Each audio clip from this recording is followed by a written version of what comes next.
ये प्रॉब्लम है MCQ type की, 1 मार्क्स इसके लिए है।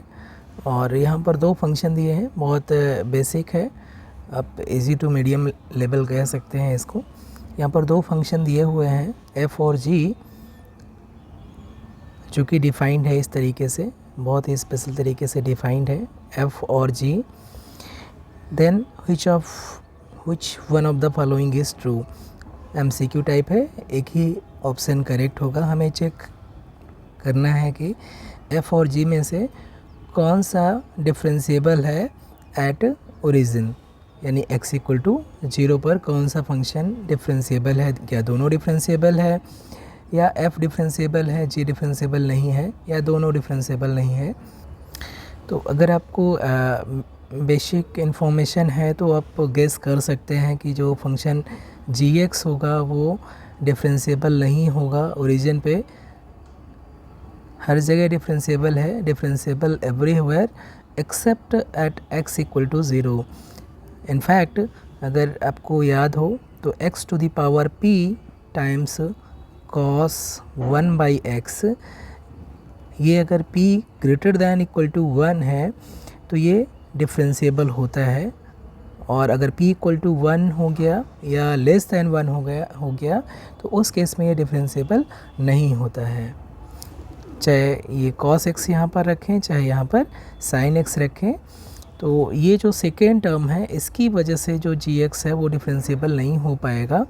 बाकी ये जो टर्म है x square sine 1 by x है, ये इसी टाइप का है। यहाँ पर p ग्रेटर दैन 1 है, यहाँ पर x स्क्वायर है, p इक्वल टू 2 है, इसलिए ये फर्स्ट पार्ट तो डिफरेंशिएबल है, लेकिन ये सेकेंड पार्ट ये डिफरेंशिएबल नहीं होगा। इसकी वजह से दोनों का सम भी डिफरेंशिएबल नहीं रह पाएगा। अगर प्रिसाइसली हम चाहें डेफिनेशन का यूज़ करके तो हमें 0 पर निकालना है, डिफरेंशिएबिलिटी चेक करना है।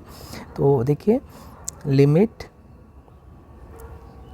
h tends to 0 g 0 plus h minus g0 by h, ये लिमिट एग्जिस्ट कर रही है या नहीं, हमें ये चेक करना होगा डिफरेंशिएबिलिटी के लिए। अगर ये लिमिट एग्जिस्ट कर रही है तो यही वैल्यू हो जाएगी derivative of g eight 0।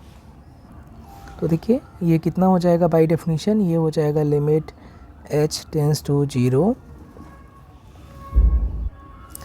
g 0 plus h, यानी कि g ऑफ h की वैल्यू रखना है। तो बाय डेफिनेशन यहाँ पर h नॉट इक्वल टू 0 है, तो बाय डेफिनेशन ये हो जाएगा h square sine 1 by h यहाँ से, और plus h cos 1 by h, और g 0 की वैल्यू यहाँ से x इक्वल टू 0 पर g की वैल्यू 0 है, तो ये माइनस 0 हो जाएगा, और डिवाइडेड बाई h।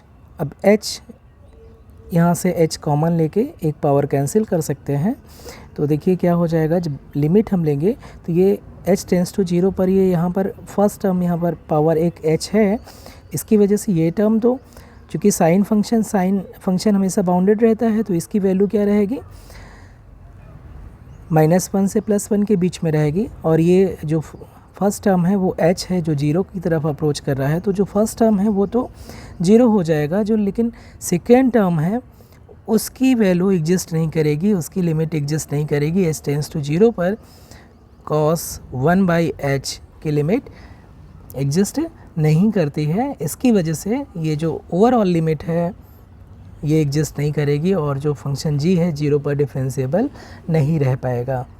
दूसरी के तरीके से आप ऐसे भी देख सकते हैं, अगर आप सीक्वेंस एक ले लें 1/2n पाई, तो अब देखेंगे इस सीक्वेंस की जो लिमिट है इस पर cos 1/2n पाई, इसकी लिमिट कहाँ जाएगी, cos 2n पाई की वैल्यू होती है 1, तो ये 1 को कन्वर्स करेगा। और अगर हम दूसरा एक सीक्वेंस लें 1/2n प्लस 1 पाई, तो ये ऑड हो जाएगा, और उस केस में cos 1/1/2n प्लस 1 पाई ये टेंड करेगा -1 को। दो अलग अलग सीक्वेंस है और ये दोनों सीक्वेंस 1/2n पाई ये भी 0 को कन्वर्स कर रहा है और 1/2n प्लस 1 टाइम्स पाई ये भी 0 को कन्वर्स कर रहा है और 1/2n पाई ये भी 0 को कन्वर्स कर रहा है as n tends to infinity. लेकिन जो cos 1/h है as h tends to 0, h को एक बार हम ये सीक्वेंस से रिप्लेस कर रहे हैं, एक बार 1/2n पाई से रिप्लेस कर रहे हैं, तो हमें लिमिट अलग अलग मिल रही है। इसकी वजह से ये ओवरऑल लिमिट एग्जिस्ट नहीं कर सकती है। तो इससे हमारा जो g है वो डिफरेंशिएबल नहीं होगा ओरिजिन पे। इसलिए एक पार्ट तो हो गया हमारा, g जो फंक्शन है वो डिफरेंशिएबल नहीं हो सकता है ओरिजिन पे। अब हमें f को चेक करना है, फंक्शन डिफरेंशिएबल है और जो डेरिवेटिव है उसकी यहाँ पर हम यूज़ करेंगे डेफिनेशन। 0 पर हमें डिफरेंशिएबिलिटी चेक करना है, तो इसकी लिमिट एग्जिस्ट करेगी तो फंक्शन डिफरेंशिएबल होगा, अदरवाइज़ नहीं होगा। अब यहाँ पर वैल्यू सब्स्टिट्यूट करते हैं, तो limit h tends to 0, f of h की वैल्यू हो जाएगी h times mod of h into sine 1/h का मॉडुलस माइनस f ऑफ 0 की वैल्यू 0 है और डिवाइडेड बाई h। ये h कैंसिल हो जाएगा, तो ये हो जाएगा limit mod of h into sine 1/h का मॉडुलस और h टेंस टू 0।